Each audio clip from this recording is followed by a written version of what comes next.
骆廷义望着铁门背后的苏老爷子，昏暗的光线下，苏家所有人全缩在草堆上，衣衫褴褛，脸上布满伤痕，早已没了往日的体面。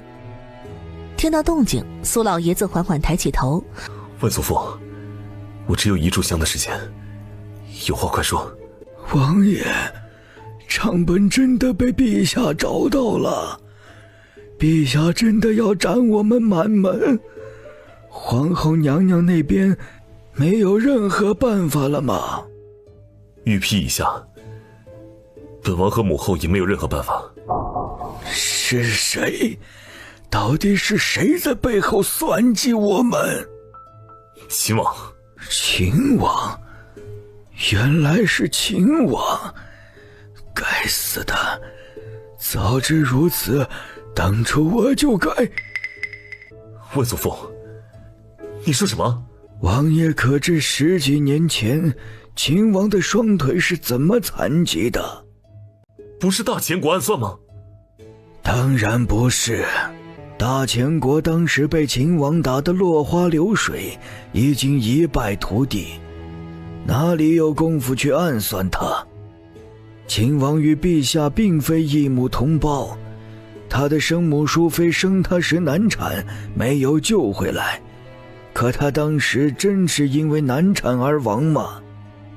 骆廷义面色一正：先皇曾经南下遇到了一个算命先生，那先生拦住先皇说，先皇家中将要诞下麒麟子，此子将来会镇国安邦，定鼎乾坤，是天生的辅国将帅之才，但若交由生母抚养，恐遭奸人暗算，唯有去其生母，方能平安长成，得天地庇佑。先皇起初并没有听进去，后来回京，淑妃被人暗算提前生产，孩子生在了先皇回宫那日，先皇想起了算命先生的话，拦住了要去救淑妃的太医，淑妃因此离去。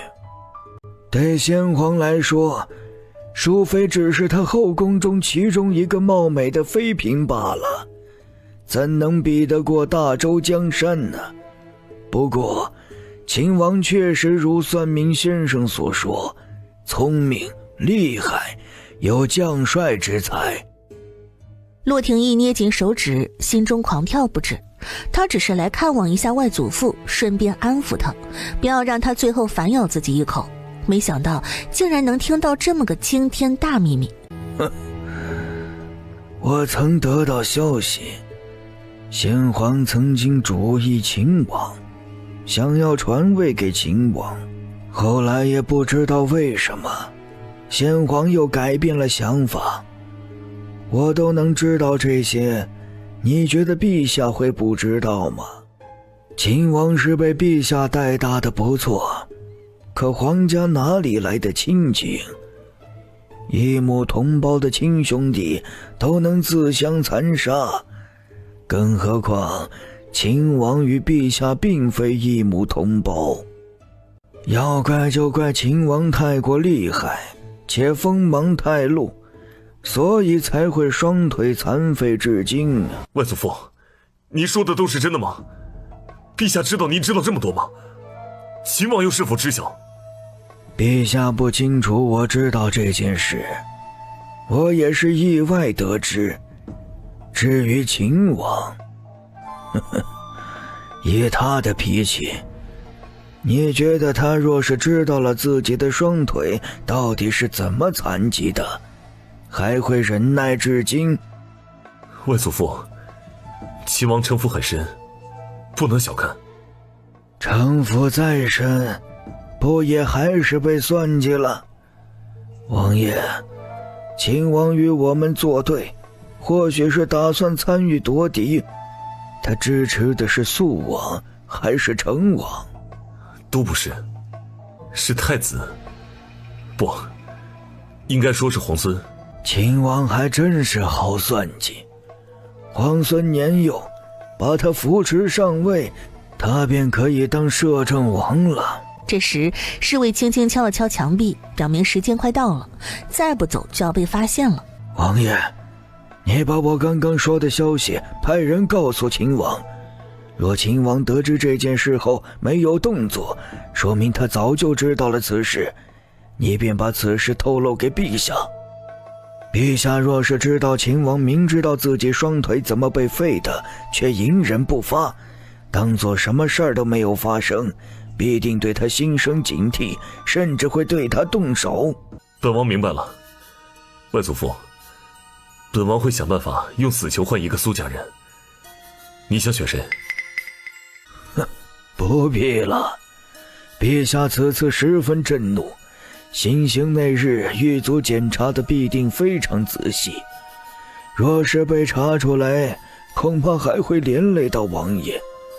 若王爷日后能坐上那个位置，与苏庆生下一儿半女，我便是死了也安心了。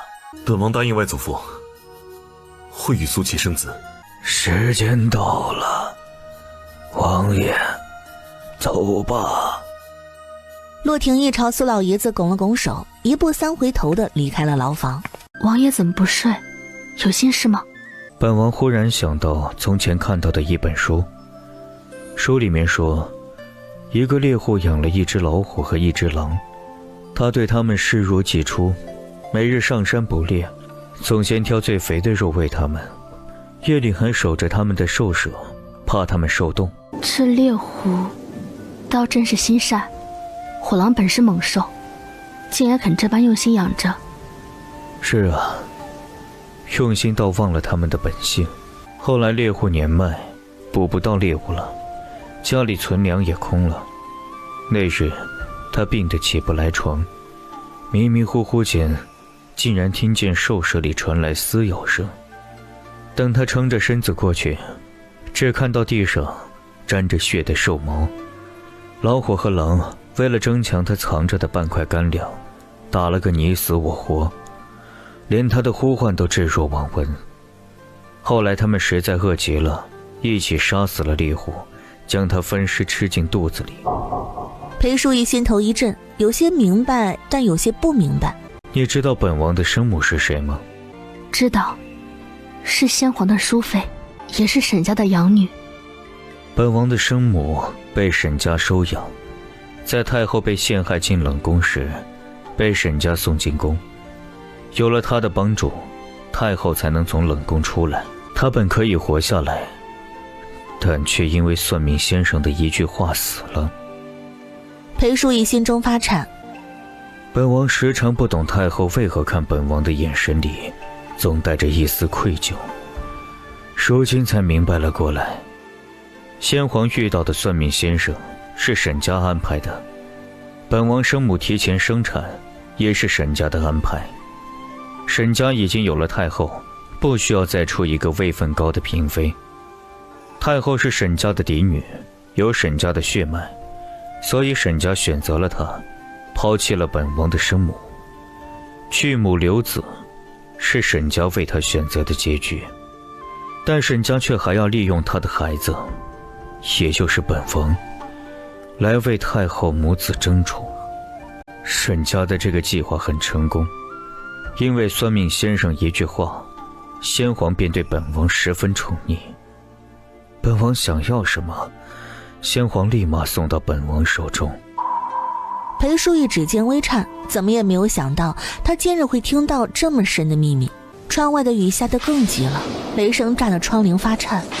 骆宽景抬手揉了揉眉心，垂下的眼眸满是疲惫。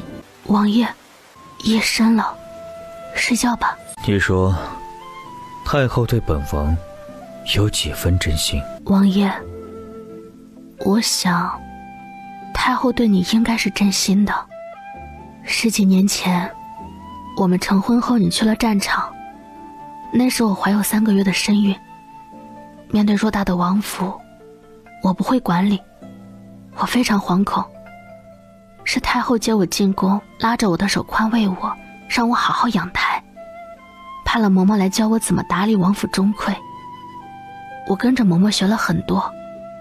太后还说边关战事吃紧，王爷不是故意在刚成婚就丢下我不管，在2个孩子出生后，太后对他们非常喜欢，太后非常喜欢嫣嫣。王爷知道为什么吗？因为嫣嫣长得像王爷，太后总说嫣嫣跟王爷像是一个模子里刻出来的，就连性格都非常相似。裴叔一见洛宽景没什么动静，又继续说，有一回我胆大地问太后，为什么一定要王爷你娶我为妻？明明外面都在传是我算计的王爷，都说我是个攀附权贵的坏女人。太后说她与我祖母自小就认识，在她5、6岁的时候意外被人贩子拐走，同一辆马车里最大的孩子是我祖母，她很害怕，是我祖母一直保护她，给她抢食物。后来他们一起获救，就一直有联系。我怀孕的消息被裴梦婉透露出去，祖母进宫去见了太后。太后说我祖母喜欢的孙女一定不会是心思不纯的人。那个时候我才知道，我又一次被祖母救了。王爷，太后或许并不知道沈家的计划，也或许知道，但她对你对我对我们2个孩子都是真心喜欢的。我自小把太后当作自己的亲生母亲，把陛下当作自己嫡亲兄长敬重。8岁那年，我被一个皇兄推进水里，染上了风寒，昏迷了1天1夜。太后守了我1天1夜。虽然我已经教训了把我推进水里的皇兄，但被陛下得知后，依旧出手让他被废除皇子身份，连带着他的母妃也被贬，被送进冷宫。我到现在也就记得太后看到我清醒过来，松了口气的样子。我记得陛下望着我时担忧的眼神。是什么时候变了呢？是先皇把皇家暗卫营交到他手中的时候，还是他一次次打了胜仗，军功越来越多，手中权势越来越大的时候，他就不再是那个语气坚定的说小19皇兄会保护你一辈子的人？皇后，能不进宫就不要进宫了吧？好，那昭昭和嫣嫣呢？他们还要去上书房念书吗？洛嫣不用去了，但洛昭得去。洛昭如今不是小孩子了，他是秦王府世子，不能做温室里的花朵。况且我与陛下还没有撕破脸皮，他也并不知道我知道了这件事。皇宫现在暂时没有危险。裴淑仪虽然担心，但也知道洛宽景说的对。你别看这小子平常傻傻的呆呆的，但他其实精明着呢。他有自保的手段，我也会保护好他的。我就这么一个亲儿子，他死了，秦王府可就没有世子了。呸呸呸，什么死不死的，别胡说，有你这么咒儿子的吗？不说了，睡吧，再不睡天就亮了。裴淑仪确实困了，见洛宽景还能笑出来，放心下来，不到片刻就沉沉地睡了过去。时间过得很快，一眨眼就到了苏家行刑的日子。你快点，不然就没有好位置啦。你能不能像个女孩子呀？砍头这种血腥的事儿，你不害怕吗？害怕呀，但我又不是去看他们被砍头的，我是去看热闹的。等刽子手的刀落下来的时候，我闭上眼睛不看就行了。洛昭被洛嫣说服了，跟着他出府，来到距离刑场最近的茶楼。但很可惜，他们来晚了，茶楼2楼的雅间已经满了。早知道就提前预定雅间了，这下好了，没有最佳观看点了。呀，这不是秦王子和长宁公主吗？这么巧，在这里遇到。洛言回头一看，哦吼，果然是熟人啊！本世子预定了2楼雅间，长宁公主、洛昭世子，不如跟我去2楼雅间坐坐。好呀，那就谢谢小世子啦。洛昭一脸不解地跟着洛嫣来到萧度提前预定的雅间。小郡主啊，小小年纪就敢看这么血腥的一幕，不害怕吗？怕呀，砍头的时候把眼睛闭上不就行了？嘿，这倒是个好主意啊。小世子，你就不怕我再给你下毒吗？去下呗，最好能把我毒死。洛烟盯着他满不在乎的模样看了一瞬，而后慢吞吞地探进腰间绣着墨竹的荷包里。过分了，我就开个玩笑，你还真想再给我下毒啊？小小年纪身上哪来的那些奇奇怪怪的毒粉？也不怕一不小心自己中了毒？小世子这反应倒像是真被我毒怕了。哎呀，方才是坐久了，腿有些麻，就多动动，多动动。哦，原来不是怕我毒啊！切，本世子武功盖世，上当一次还会上第二次啊！啊！见我掏荷包跑得比兔子还快，还武功盖世，脸皮真是比城墙还厚。嘿，你这个小丫头，伶牙俐齿，还会骂人，跟谁学的？我可没有骂人啊，我只是实话实说罢了。臭丫头，不仅长得让人讨厌，说的话也令人讨厌。若是我能早一些回到京城，阿满姐姐也不会被迫嫁给秦王。萧世子，我听说你喜欢洛心姐姐，还放出狠话非她不娶，对吗？萧度目光悠悠地看了他一眼，又很快收回视线，薄唇抿紧，半点没有开口的意思。哎呀，你看，我们也是老熟人了，不要害羞嘛，这有什么不可说的？洛心姐姐温柔贤淑，性格很好，世子喜欢她也正常。唉，就是可惜啦，你们的身份注定你们不能在一起，多么可惜的结局啊！我都替你们感到惋惜。不过我有一个办法可以让你抱得美人归。一个小丫头怎么话这么多？我说真的，我这个办法绝对能让你抱得美人归，你想不想听？不想听。是吗？难道你不是真心喜欢洛心姐姐？我是不是真心喜欢洛心跟你有关系吗？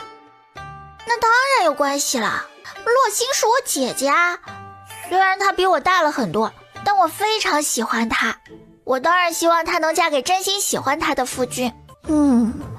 我看萧世子长得一表人才，风流倜傥，玉树临风，又是京城众多贵女挤破头都想嫁的人选。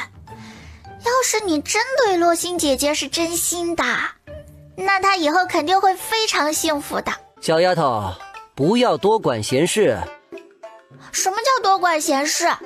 我不服，洛心姐姐待我好，我总不能看着她遇人不淑。所以萧世子，你到底对心姐姐是不是真心的？你要是真心的话，我可以告诉你怎么去追洛心姐姐。小郡主，你说你小小年纪哪来的那么多心眼子？遗传了谁呀？好，你才有心眼子，你全家都有心眼子。我明明是个单纯善良的小女孩。你单纯？你善良？你要是单纯善良啊，这世上就没有单纯善良的人了。你什么意思？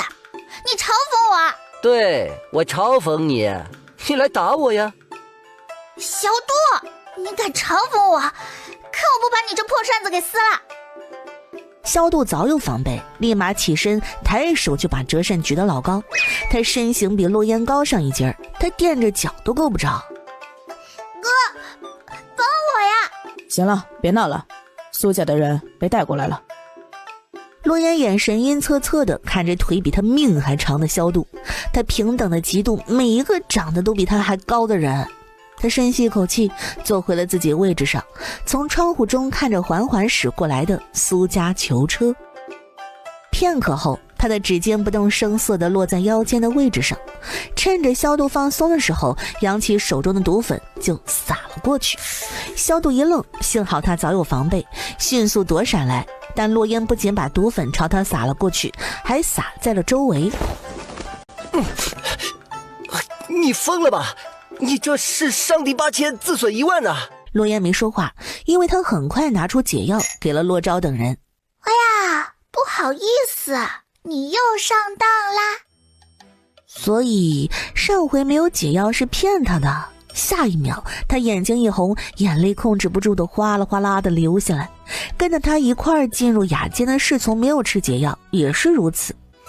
臭丫头，我带你来2楼雅间，你不感谢我就算了，你还又给我下毒啊！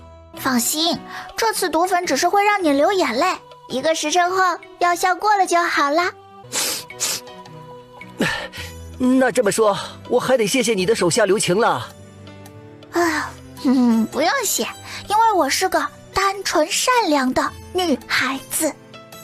好气！阿满姐姐那么单纯善良的人，怎么会生出来这么一个小恶魔？一定是秦王，都怪秦王，都怪他。你说你惹谁不好，偏偏去惹洛烟。第一次被他下毒，可以说是大意了；第2次又被他成功下毒，那就是蠢了。有这么蠢的儿子，镇北王知道吗？洛烟没有再管一个劲儿的流眼泪的主仆2人，他来到窗户边，盯着刑场四周。父王说苏家暗地里培养了一些暗卫，上回在马球场遇到的只是其中一部分，另一部分今日会不会来救苏家的人呢？让他遗憾的是，直到午时刽子手的刀落下来，也并没有人出现来救苏家人。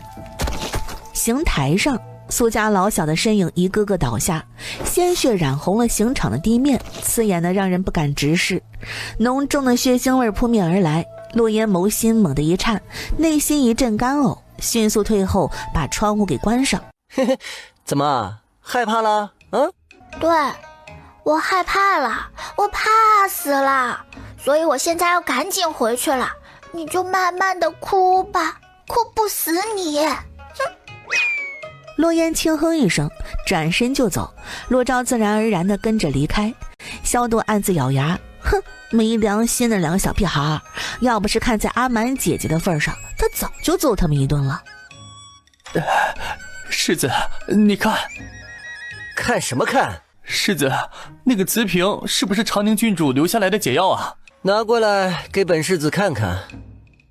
侍从流着眼泪上前，把瓷瓶拿过来递给萧度。世子，真的是解药吗？哼，真是个嘴硬心软的臭丫头。他吃下解药，不一会儿眼泪就停止了。侍从见状，红肿着眼睛，眼巴巴地看着他。萧度把另一颗解药递给侍从，侍从忙不迭地塞进嘴里，终于没了流眼泪的冲动。长宁郡主哪来的这么多奇奇怪怪的毒药，可真够折磨人的。你去找城里的大夫，问问他们有没有这种毒粉，能不能制作。世子，您要报复回去啊？想什么呢？本世子只是觉得这种奇奇怪怪的毒粉非常好用，不致命，但却非常难受。若是利用的好的话，或许可以带来不一样的效果。是，世子，奴才这就去问。罗言，你干嘛要把解药给萧度啊？哥啊，你不觉得萧度对我们没有恶意吗？我觉得这很不对劲，我都给他下2回毒了，可我还是没有从他身上感觉到恶意。有可能是他太能装了。我刚刚站在窗户边，故意把背露给他，想试探他会不会对我出手。若是他想动手，他完全有机会抓住我。他敢？他没那个胆子在9楼对你动手。他确实没那个胆子在茶楼对我动手，可我对他下毒了呀。毕竟是我先对他动手的，他抓我也很正常。就算闹到官府那里，他也不会吃亏。难道他压根儿就不知道镇北王做的事？或许吧。哥，你去找父王，让他多留意萧度，或许能从他身上得到意外的收获。你不跟我一块儿去？我就不去了，今儿起太早了，我得回去睡个回笼觉。行吧，那你好好休息。洛烟一回到紫强院，就脱掉鞋子，一头扎在床上，把脸埋在被子里，深呼吸好几口气才缓过来。奇怪，好奇怪啊，他明明不晕血的，为什么看到刑场地上的那些血，心里这么难受？会忍不住想干呕。难道是因为一次性进了太多的血，所以一时之间有些接受不了？洛言越想，他的心越像被钝刀反复割着似的，酸麻的疼顺着心口往四肢蔓延，连带着肝肺都像是被攥紧，每一次呼吸都带着一丝疼痛。忽然间，他觉得眼前有些发黑，实在是撑不住，沉沉睡了过去。这一睡便错过了晚膳。守在门外的秀儿有些着急，郡主从不会在屋里闷这么久，更不会错过每日吃饭的时间。他垫脚往窗内望了数次，都没有听见动静，终于咬了咬牙，轻轻推开了房门。屋内光线有些暗，秀儿借着窗户透进来的月光走到床边，一眼便见郡主双颊烧得通红，眉头紧紧蹙着，似乎是做了很不好的梦。郡主，您醒醒！他轻声唤了2声，洛言却毫无反应。秀儿不敢耽搁，转身就往外跑。风铃姐姐，郡主犯热了，快去请大夫。好，你照顾好郡主，我去请卫神医。秀儿立马点头，不到片刻，卫神医就被风离急匆匆地给请过来了。卫神医上前，指尖搭在洛言纤细的腕脉上，双目微合，眉头微蹙，指尖虽然脉搏的起伏轻轻跳动。卫神医，燕燕她怎么样？王妃莫急，郡主脉象复数而乱，并非染了风寒或是体内积热，而是好似看到不好的东西，受到了惊吓，心神不宁才导致的高热。惊吓？燕燕受到了什么惊吓？今日我和洛言去了刑场，莫不是因为看到了苏家被斩首的画面，所以他才受到了惊吓？也不对啊，洛言当时是闭着眼睛的，没有盯着看呀。妹妹向来胆子大的出奇，就算是看到了，也不会因此受到惊吓导致高烧啊。上回在飘香楼看到那么多人骨，也只是跑到旁边呕吐，第2天就跟没事人一样。王爷、王妃、世子，惊吓未必是当面看到血腥之事，也可能是听闻了什么骇人的消息，或是梦里见了不祥之物，积在心头不散，才引发高热。郡主此刻心神不稳，最忌再受惊扰。那神医可有法子让燕燕醒过来？我开一副安神定惊的汤药，熬好后为郡主服下，再用温水擦拭她的额头、身体，助她退热。另外，王妃，等郡主醒了，莫要急着问她受惊吓的缘由，先让她缓一缓心神。好，多谢魏神医。洛言发现自己在做梦，而且这个梦他好像梦过。上回他在雪地里贪玩发热做的梦，醒过来后就忘记了。这回他又做了这个梦。阿蛮，他们2个找到你休息了。阿蛮？谁是阿蛮？洛言猛地推开屋门，大步走了进去。这一回他终于看清楚了，他神色呆愣地看着他们的容貌，久久回不了神。面前的男女有着和裴淑玉和洛宽景一模一样的容貌，只不过看着比他们要年轻一些。小孩子哭闹也是正常的。洛言盯着他怀里的婴儿，又看了看床上的婴儿，沉默了一瞬。这2个婴儿是他和他哥洛昭吗？可他和洛昭不是从出生就不受待见吗？梦里的父王和母妃看着好像非常恩爱的样子，难道是他太想父王和母妃恩爱，所以日有所思夜有所梦？王爷你瞧，燕燕正对我笑呢。洛言凑过去一看，果然看到裴淑玉怀里的婴儿对着他露出一个无耻的笑，眼睛都笑得眯成一条缝。破案了，被裴淑玉抱在怀里的婴儿就是自己。正当洛言伸手去戳自己婴儿时期的脸颊时，他突然醒了过来。还真是梦啊。郡主，您终于醒了，太好了。水。郡主慢些，您刚醒，身子虚。我睡多久了？从昨日下午一直到现在。这么久啊，怪不得他这么饿，可他明明只是做了一个梦而已。我饿了。奴婢这就让人去传膳。落雁，魏神医说你是受到了惊吓才发热，是因为你看到苏家的人被斩首才被吓到的吗？惊吓？当时刽子手落刀的时候我闭上眼了，后来也没有再看。等侍卫把苏家人尸体挪走的时候，我才敢睁眼去看刑场。这时魏神医和上官不喜进屋，恰巧听到了落雁的这句话。若是非晕血所致，多半与心境有关，或许是刑场的场面太过惨烈，血光之中伴着生离死别，刺激过重，才引发了脏腑不适与心神不宁。郡主，把手伸过来，老夫把脉。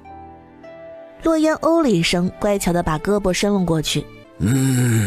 高热已退，剩下的药不必喝了。这是我和上官老头用肾骨的血制作的安神丸，此药有3颗，一日服下1颗，现在可以服用了。落雁接过瓷瓶，打开瓶塞，倒出1颗安神丸，瞬间一股清晰的药香扑面而来。他把药丸塞进嘴里，嚼吧嚼吧咽下去。郡主，感觉怎么样？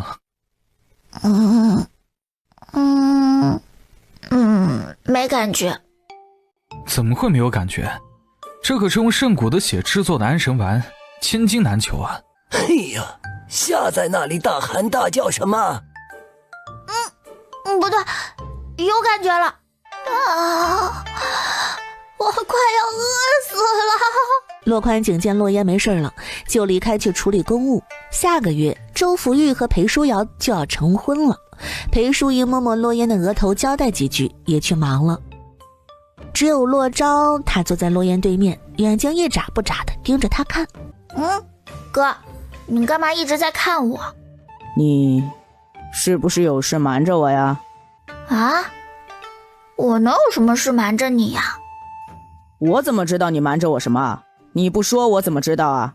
哥，你知道母妃小时候是在哪个村子里长大的吗？不知道。我想去母妃小时候待的村子里看一看。为何？不知道，我就是想去看看。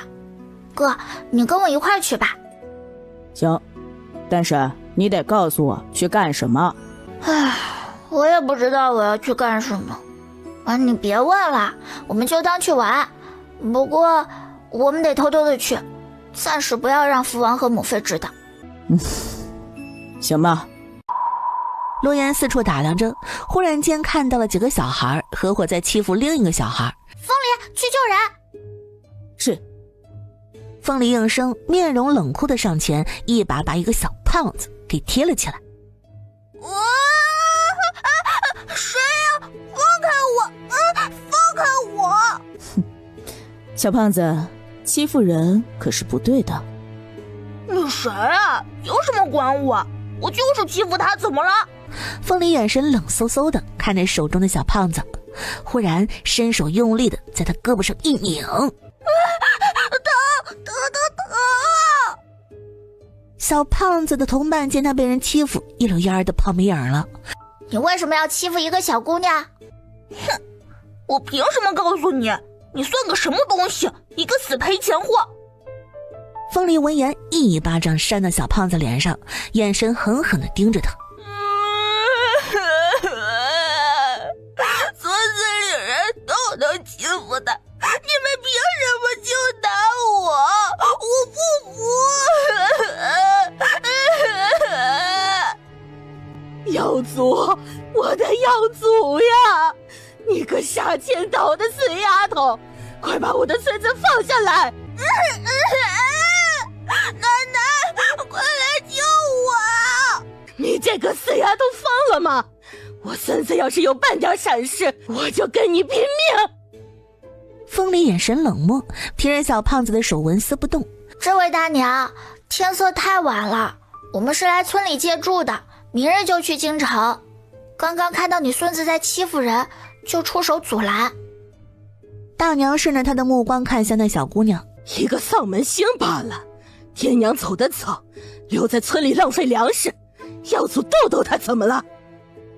这话一出，小姑娘头埋得更低了，肩膀抖得更厉害了。凤梨，把他放了吧。凤梨松手，小胖子连忙跑到大娘身后躲着。哎呦，我的耀祖，你可受苦了。奶奶明日啊，进城给你买糖葫芦。不行不行，我要3个糖葫芦，我还要吃糕点。好好好，奶奶都听你的。小姑娘，你住哪儿呀？我们可以去你家里住一晚上吗？想了想，她从荷包里掏出一个糖递给她。小姑娘怯生生地抬头看着她手中的糖，咽了咽口水，但她没有接，只是轻轻地点了点头。奶奶，我回来了，还有几位哥哥姐姐来借宿。啊，花花，这几位是？奶奶您好，我和我哥哥2人赶路晚了，想在您这里借宿一晚，借宿费我们会照付的。住宿不打紧，就是屋子破，委屈你们了。他看向一旁的花花，看着他灰头土脸地摸着，又叹了口气。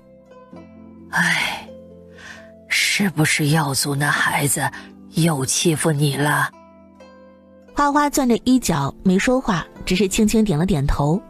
方才碰巧遇上，已经拦下来了。他一边说一边示意风铃拿出银子，既为借宿，也暗里想帮衬这祖孙俩。哎呀，不行不行，住宿哪能要这么多钱？哎，你们不嫌弃就好。奶奶收下吧，买点衣裳和粮食，也能把屋顶修修。我们借宿一晚，顺便想跟您打听一些消息。老奶奶愣了一下，她看了看落烟几人，哪怕身着朴素，也能看出气质不凡。忽然间，她觉得洛昭有些眼熟，仔细盯着她的容貌看了一瞬，随即惊讶出声：“啊，你们是阿蛮的孩子？”洛昭面带疑惑：“阿蛮是谁？是母妃吗？母妃小名叫阿蛮。”奶奶，您认识我母妃吗？你们真是阿蛮的孩子啊！都长这么大了。不过阿蛮不是嫁给了秦王殿下吗？那他的孩子不就是王府的郡主和世子吗？老奶奶想到这里，心头一颤，站起身就要朝洛烟和洛昭跪下行礼。奶奶，您这是要做什么呀？您是郡主，应该要跪的。不用，您快起来。洛烟不由分说地把老奶奶扶起来。奶奶，我和我哥哥今天来是想向您打听一些事的。郡主请说。我母妃的小名叫阿蛮吗？王妃的小名确实是叫阿蛮，吴家那些人都不是好东西。自从张老婆子死了，他们就对阿蛮对王妃非打即骂。我看不过去，就时常接济她，但我家中也不富裕，只能给她一些食物。不过好在王妃是侯府小姐，他们也都被村长给赶走了，恶人恶报啊！奶奶，您知道我母妃在没有被接回侯府之前，在桃花村里还遇到了什么吗？或者经常去哪里？桃花村里的人不是很多，很多年轻人都去城里干活，只偶尔才会回来。王妃在桃花村里经常去的地方就是后山，她总是要去后山挖野菜、捡柴火。对了，我想起来了，在王妃被接回侯府的前1年，她跟我说她捡了一个受伤的人，我怕她被骗，就去看了看，是个年纪不大的小男孩，不怎么爱说话，看着没有危险，就没有多管。后来王妃被侯府的人接回去，没多久她又来了桃花村，去找那个小男孩，但那个小男孩怎么找都找不到。之后王妃离开了，离开前给了我一些银子，跟我说若是有那个小男孩的消息啊，就去侯府告诉他。我答应了下来。王妃是个心善的，我不过是给了她一些食物，她不仅给我很多银子，还想把我接到城里去住。我接了银子，拒绝了去城里。我一个老婆子，什么都不懂，跟着她走啊，会给她添麻烦。我只有一个儿子，前几年他得了重病，银子花完了也没有治好，没多久儿媳也跟着去了。花花是个女孩子，家里的房子被大伯家给霸占了。这个房子就是当年王妃把那个小男孩藏起来的房子，如今倒成了我们祖孙2人唯一能落脚的地方。奶奶，我母妃之后就再也没有回来过吗？没有。明日您跟我走吧，离开这里，我会好好的照顾你们的。老奶奶下意识的想拒绝，可她看着年幼的孙女儿，犹豫了。奶奶，花花年幼，在村里恐怕会不停的受欺负。我在京外有一个庄子，您若是不想跟我们去京城，可以带着花花去庄子里生活，我保证那里没有人会欺负你们。好，我和花花跟郡主走。郡主跟王妃一样，都很心善。奶奶，我想知道母妃小时候的事，您再跟我多说说吧。好。之后，洛烟从老奶奶那里知道了很多裴淑玉小时候发生的事儿。村子里也不是所有人都像吴家那么狠毒，大多数都是很淳朴。有很多人像老奶奶一样，看裴淑玉可怜，时不时的给她一点吃的，但大家终究不是太富裕的，也只能偶尔给她一点吃的，管不了太多。洛烟，你慢点儿。哥你不行呀，这都追不上我吗？臭丫头，别待会儿被绊倒了。洛烟刚要回头拌嘴，忽然咦了一声，洛昭顺着他的目光看去，一只白色的野兔突然从灌丛里跳了出来，正好落在2人眼前，圆溜溜的眼睛扫他们一下，然后嗖的一下往树林深处跑远了。哥，别愣着，那兔子看着挺肥，追上它，把它全家都抓起来，我要吃麻辣兔头。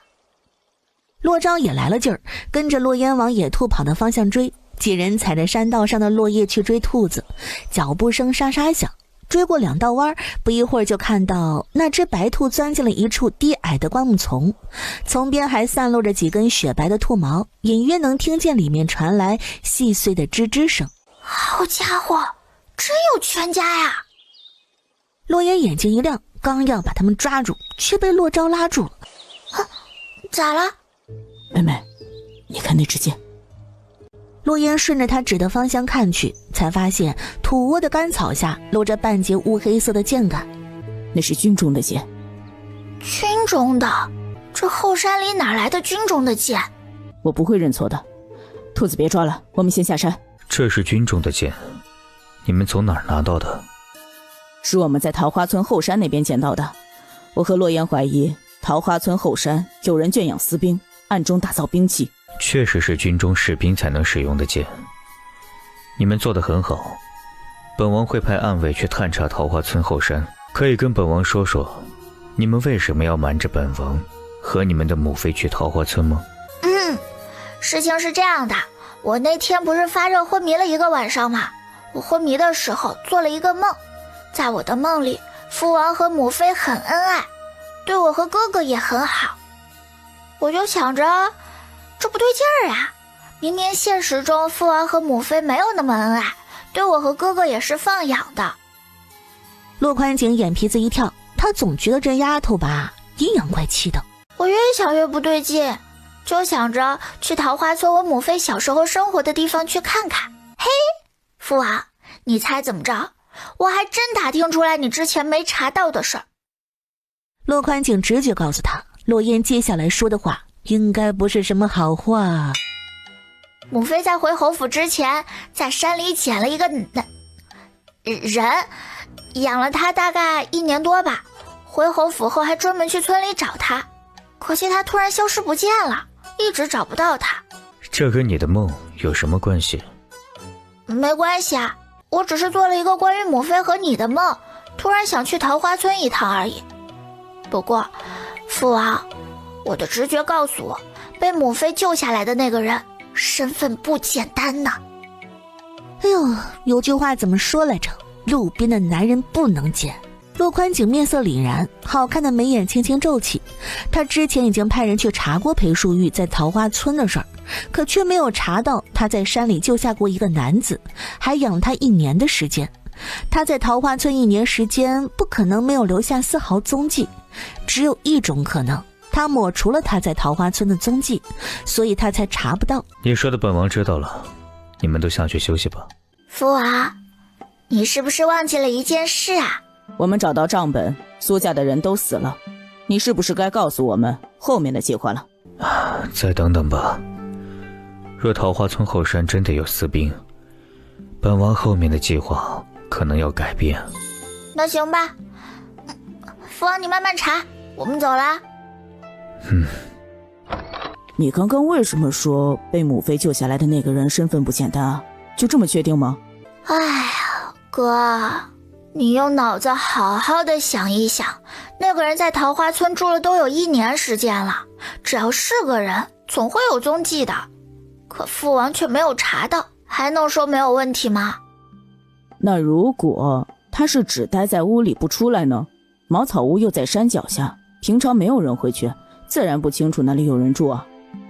可老奶奶知道啦，老奶奶还说，不只有她会瞧母妃可怜接济她，还有村里其他人也会时不时的给母妃一点吃的。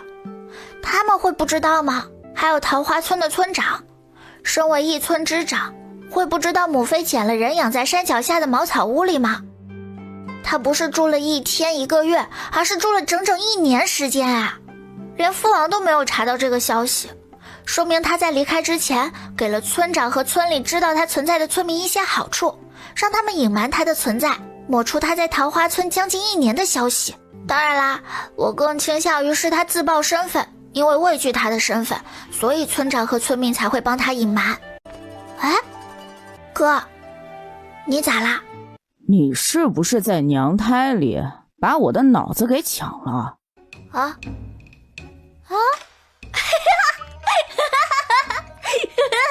哥，你终于承认自己比我笨了吧？妹妹，少动点脑子，小心老得快。我看你是嫉妒我聪明啊。哼，我看你啊，最近练武偷懒了，明日跟我切磋切磋。哼，我才不要跟你切磋。洛昭昭，你承认吧，你就是嫉妒我聪明，想用武力值压我，没门儿，连窗户都不给你。妹妹，我是为了你好啊，你这3脚猫功夫，若是遇到了坏人，可怎么办呢？再这么懈怠下去可不行。啊，不听，王八念经。哎，就这么说定了啊，明日在练武场等我。不论洛烟怎么反抗抗议，洛昭依旧拉着洛烟来到练武场上跟他比试。在他又一次被揍趴下后，哭唧唧的去找裴淑玉告状，这可把裴淑玉给心疼的哟，立马去找洛昭。洛烟明明已经练武快1年了，却还是不长进，我是在帮他，是为了他好。母妃，你不能总是惯着他，冠子如沙子啊。裴淑玉顿时没话说了，只能轻言细语地哄着洛烟一会儿，然后又去忙碌了。唉，没爱了，母妃也不站在我这一边了。时间忙忙碌碌，很快来到了周福玉和裴舒瑶成婚的日子。正厅里，裴淑玉和洛宽景一左一右地坐在高台上。他们虽然不是周福玉的亲生父母，但养育之恩同样很重要。周家大仇已报，阿绿也成婚了，是他自己点头的婚事，想必周兄知道后也会欣慰吧。等这对新人拜完堂后，洛宽景就离开了。吃过饭，洛烟脚步转了个弯，来到了大哥的婚房这边。郡主，你怎么把她穿进来了？我来看新娘子。说着，他跑到还盖着红盖头的裴舒瑶跟前，握着她的手，偷偷地给她塞了一个丹药。郡主，这是什么？这是我从小魏大夫那儿拿的，是个非常好的东西，大嫂快吃下吧。裴舒瑶诧异，什么东西能让郡主亲自送过来？但秉承着对洛烟的信任，裴舒瑶把丹药吃了。他可没有骗大嫂，这枚丹药真的是个好东西。他缠着魏神医用圣骨的血做出来的，对身体只有好处没有坏处，还能改善身体的小毛病，以后也不会经常生病。唯一的副作用就是身体会越来越热，但也没有啥呀，忍一忍就过去了。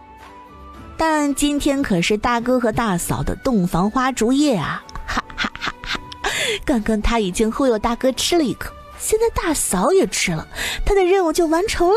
郡主，嘿，大嫂，都是自家人啦，叫我名字就行啦。好，嫣嫣妹妹，昨日你给我吃的是什么啊？这个吧，那个吧，反正对身体没有损害，大嫂放心就好了。啊，妹妹误会了，我不是担心这个，我是想问，嫣嫣妹妹，这种丹药还有吗？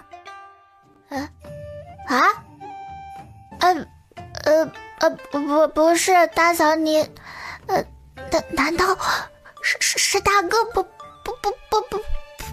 行？洛烟补了个半天，实在是说不出来最后那个字。不是，妹妹你误会了，是。话音一顿，他望着洛烟还稚嫩的脸颊，忽然想到他今年才11岁，年纪还这么小，他懂啥呢？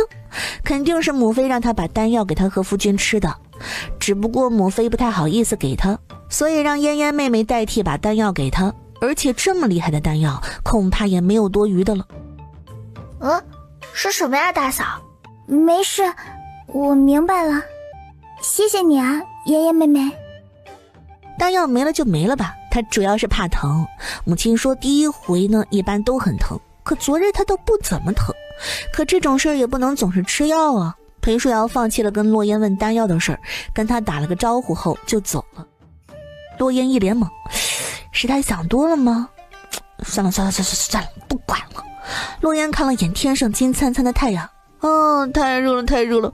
他决定这个夏天他不会出王府一步。紫强院正屋里，四角的冰阵泛着丝丝寒气，将外头的酷暑隔得严严实实。又是书生被世家贵女看上，非他不嫁的故事，无聊。小姐看得入迷了，快尝尝葡萄，刚从冰剑里取出来的。洛烟怎么没有来上书房？他以后都不来了。什么？他答应过我？他答应你什么？没什么。慕容燕敛了敛眸，转身离开。洛昭看向他的身影，眸光闪动，没有多说什么。但是下午慕容燕没有来上书房，第二天慕容燕也没有来，第3天第4天慕容燕都没有来上书房。慕容燕在上书房本就是个透明的存在，夫子发现他不在也不会多问，其余人自然也不会关心他去了哪里。整个上书房只有洛昭关注他。这天中午下了学，吃了午饭后，洛昭犹豫片刻，去了他所住的宫殿。找我何事？你以后都不打算去上书房了？我的心思你们秦王府一直都知道，我不去上书房，不是正合你们的意吗？现在与我来说这些做什么？哼，我承认，你很厉害，很优秀，但你终究是大前国皇子，洛烟绝对不可能和亲。你把再多的心思放在他身上，也没用。若是我说我不放弃呢？没用的，我不同意，父皇更不可能同意，你就死了这条心吧。拒绝的话我听得多了，耳朵都快起茧子了。若你来找我只是说这件事，那就请回吧，慢走不送。慕容燕，你要怎样才能放过洛烟？杀了我。慕容燕，你有病吧？洛烟与你无冤无仇，你为何就非要执着于他呢？你觉得我的眼睛是正常的吗？什么乱七八糟的，你别给我转移话题。我的眼睛看不到色彩，所有人在我的眼里都是灰色的。洛昭一愣，脸上的怒意僵住，取而代之的是错愕。他从未听闻慕容燕有眼疾，上辈子也没有听说过。人、动物、宫墙、花草树木，在我的眼里全是深浅不一的灰，连血溅在衣上也只是暗一些的色块。只有洛烟是唯一的例外，我能看清楚她身上穿的衣服是什么颜色，她的发簪是什么颜色。如此说来，你只是因为洛烟在你眼里不是灰蒙蒙的，才这么执着吗？说我和父王能够治好你的眼睛，你是不是就会放弃了？你们可以试试。洛昭薄唇微抿，怎么感觉到哪里不对劲呢？他看着慕容燕淡漠的眉眼，没有再说什么，转身离开了宫殿。王爷，查到了，暗卫来报，成王今日出京去汴州办事，中途改换容貌，去了一趟临县桃花村。成王身边有高手保护，暗卫不敢跟太近，怕被发现，但可以确定是桃花村后山上的私兵和成王有关系。成王善于结交，性格八面玲珑，直率爽朗，因此他背后也有人支持。但比起身为帝后嫡子骆廷义和有一个实权的外祖父的肃王来说，他的赢面不是很大。不曾料到成王竟然一声不吭地在桃花村后山养了私兵。秋野，把成王暗中养私兵一事透露给肃王和骆廷义。是。王爷，灵王把你腿伤一事真相透露给你，您要如何做？既然骆廷义把这件事告诉了本王，那本王自然要去找皇兄质问一番了。19弟，你见朕有何事禀报？臣弟昨日得到了一条消息，想来问一问皇兄。哈哈，19弟啊，什么事儿啊？亲自进宫来问朕？臣弟派人去请了母后，等母后来了，臣弟再说吧。察觉到洛宽景语气中的冷漠，皇帝脸上的笑意瞬间淡了下去，方才还柔和的眉眼骤然收紧。不多时，太后来了，一进勤政殿，他就察觉到殿内气氛有些不对劲。景儿啊，什么事啊，非得让哀家这把老骨头来勤政殿啊？母后，儿臣前几日得到了一条消息，儿臣有件事想问一问母后，还请母后如实告知。洛宽景平常对太后一直都是尊重孝顺的，这还是第一次用这般冷漠的语气跟他说话。太后一时之间愣住了神。19弟，放肆！你怎么跟母后说话的？母后，这么多年，您装得不累吗？景儿，你说什么？母后，儿臣想问问您，儿臣的亲生母亲当真是难产大出血而亡吗？景儿啊，你在说什么呀？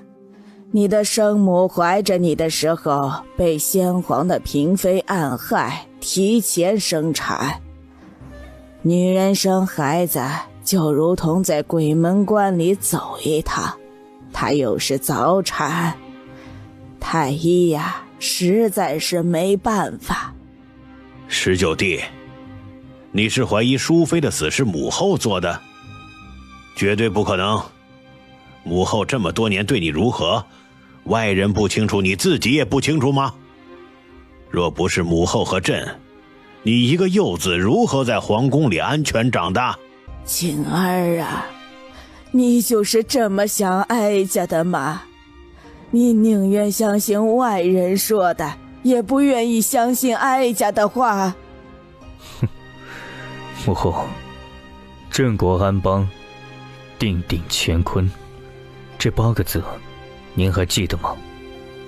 太后闻言，脸色唰的一下白了，皇帝也跟着皱了皱眉，神色沉凝地看着洛宽景。因为一则预言，儿臣的生母便得不到救治，就这么死了。母后，沈家的计划，您当真不知道吗？这么多年过去，您对儿臣这般照拂，究竟是愧疚居多，还是怕儿臣查出真相，先稳住儿臣呢？杏儿，你胡说什么呢？哀家不知道。沈家是您的娘家，您现在跟儿臣说不懂。母后，儿臣没有这么好骗。景儿，不论你信与不信，哀家一开始确实是不知道沈家的计划。淑妃被宫妃陷害，提前生产那天，沈家把哀家骗去了大光阴寺。等哀家知道后，赶回宫时，先皇也已经回宫了。哀家阻止不了先皇啊。那时的太后只是一个妃嫔，她又怎敢忤逆先皇，反抗先皇？她只能争取把洛宽景养在自己膝下。好在先皇知道她和淑妃关系好，就让她养着洛宽景。母后，儿臣要给自己生母报仇，您会阻拦吗？19弟，沈家的人都是母后的母族至亲，你要动沈家，这不是明摆着要掏母后的心窝子吗？可淑妃是臣弟的生母，为母报仇天经地义。当年沈家为了稳固权势，借预言构陷淑妃，断了她的生路。今日这话，既是问母后，也是告知皇兄，沈家欠淑妃的，欠儿臣的，必须还。19弟，沈家人是母后的族人，你这么做是要与朕和母后分心吗？哼，若不是沈家构陷，臣弟的生母怎会含冤而死？罢了，既然你执意如此，哀家也不阻拦。哀家只求你，看在哀家养育你这么多年的份上，给沈家留一条血脉。母后，您也要放任19弟胡来？唉，到底是沈家对不住淑妃呀。可当年若不是沈家收养淑妃……这话刚说出口，皇帝就后悔了，他怎么就被气糊涂了？说这种话，这不是火上浇油吗？皇兄，臣弟问母后的问题问完了，现在想来问问您。龙椅上的皇帝心头一紧，眉心猛地跳了跳，直觉告诉他，接下来的话绝不会是什么好听的话。皇兄，10几年前我双腿中毒被废，您参与进来了吗？放肆！19弟，你知道你在说什么吗？臣弟当然知道自己在说什么。当年军中出现叛徒，臣弟双腿中了毒，若不是有随行大夫在，把毒素控制在了双腿当中，臣弟便已经是个死人了。至今臣弟腿中毒素未曾解开，只能日复一日地坐在轮椅上面。皇兄，臣弟今日不问别的，只想要一个实话，当年臣弟中毒一事，跟您有没有关系？荒谬，简直是荒谬！朕怎么可能对你下毒？朕若是对你下毒，你早就死了，还能活到现在？可陈帝却得到消息，皇兄因为嫉妒陈帝，害怕陈帝会抢了您的皇位，所以趁着陈帝打了胜仗后，借机杀了陈帝。是谁？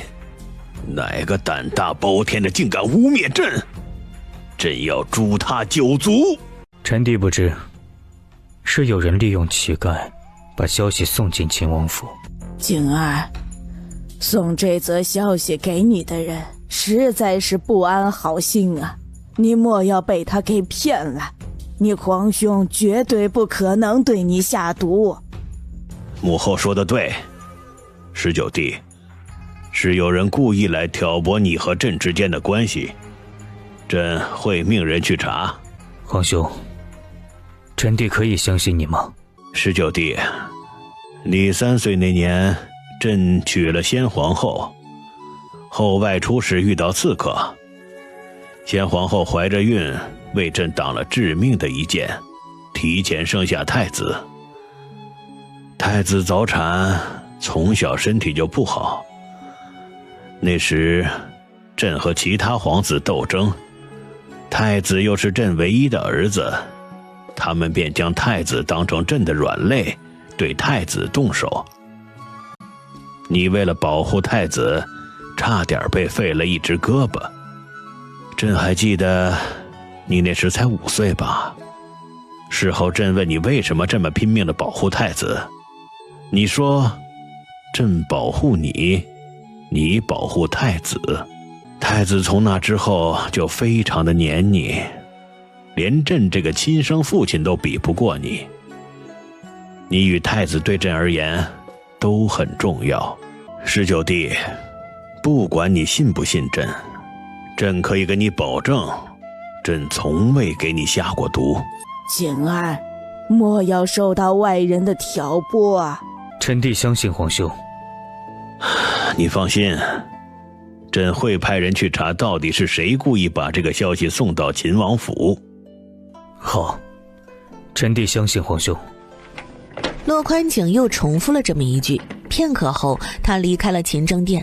皇帝，你如实告诉哀家，你当真没有给景儿下毒吗？母后，19弟不信朕，你也不信朕吗？朕真的没有对19弟下毒。若是朕真的要杀19弟，这么多年了，朕有无数个机会可以不声不响地杀死他，何必费那么大心思派人去边境给他下毒？先皇把暗卫营交给景儿，你心里是怎么想的？母后，朕知道你在想什么。